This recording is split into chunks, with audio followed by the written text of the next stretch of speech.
இந்த Tata Nexon EV காரில் இன்றைக்கி வந்து நான் ஒரு லாங் ட்ரைவ் போகிறேன்னு சொல்லி நைட்டு சார்ஜ் ஃபுல் பண்ணுறேன் 100%. வீட்டில் இருக்க சார்ஜரில் தான் ஃபுல் பண்ணிட்டு பார்க்குறேன். ஈவி சிஸ்டம் கிரிட்டிக்கல் கண்டிஷன் கோ கான்டாக்ட் சர்வீஸ் சென்டர் அப்படிங்கிற மாதிரி வந்துருச்சு. என்னடா அதுன்னு எனக்கு புரியல. நானும் ஜெமினியில் ஃபோட்டோ எடுத்து போட்டு ஜெமினியில் கேட்குறேன், அப்புறம் யூடியூப்பில் பார்க்குறேன், அப்படி இப்படின்னு பார்க்குறேன். யூடியூப்லலாம் கேட்டால் ஒரு சில பேர் என்ன சொல்கிறாங்க, சும்மா நீங்கள் வந்து சாவியை எடுத்துகிட்டு இறங்கி ஒரு 20 மினிட்ஸ் தள்ளி போயிடுங்க, சாவியை வந்து கார்லேருந்து டிஸ்கனெக்ட் பண்ணிட்டு ஒரு 20 மினிட்ஸ் கூல் டவுன் ஆக விடுங்க, அதுவே ரீபூட் ஆயிரும், ஆட்டோ ஹீல் ஆயிரும் அப்படின்னாங்க, ஏதாவது இஷ்யூனா. அப்புறம் இன்னொன்று 100% சார்ஜ்க்கு வந்துட்டு 360 எபோ 360 400 420 ரேஞ்ச் காட்டும் ஃபுல் சார்ஜ் பண்ணால் ஈகோ மோடில். பார்க்குறேன் திடீர்னு 313 தான் ரேஞ்ச் காட்டுது. ஈகோ மோட்லேயே 313 தான் ரேஞ்ச் காட்டுது.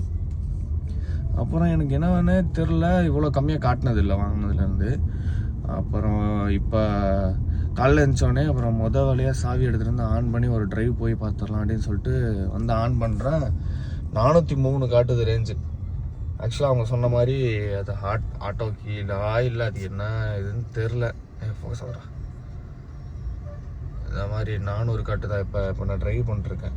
99% வந்துருச்சு சார்ஜ். ஸோ இந்த மாதிரிலாம் ஈவியில் கோளாறு இருக்குதுன்னு நமக்கு தெரியாது. இப்போ தான் எனக்கு தெரியுது. நீங்களும் யாராவது டாடா நெக்ஸான் ஈவி யூஸ் பண்ணுறீங்கன்னா இந்த மாதிரி பிரச்சனையெல்லாம் ஃபேஸ் பண்ணியிருக்கீங்களா? இது யூஷுவல் தானா இல்லை ஏதாவது பெரிய பிரச்சனையாக இது என்ன இதுன்ட்டு கீழே கமெண்டில் சொல்லுங்கள். அவ்வளோதான், பை.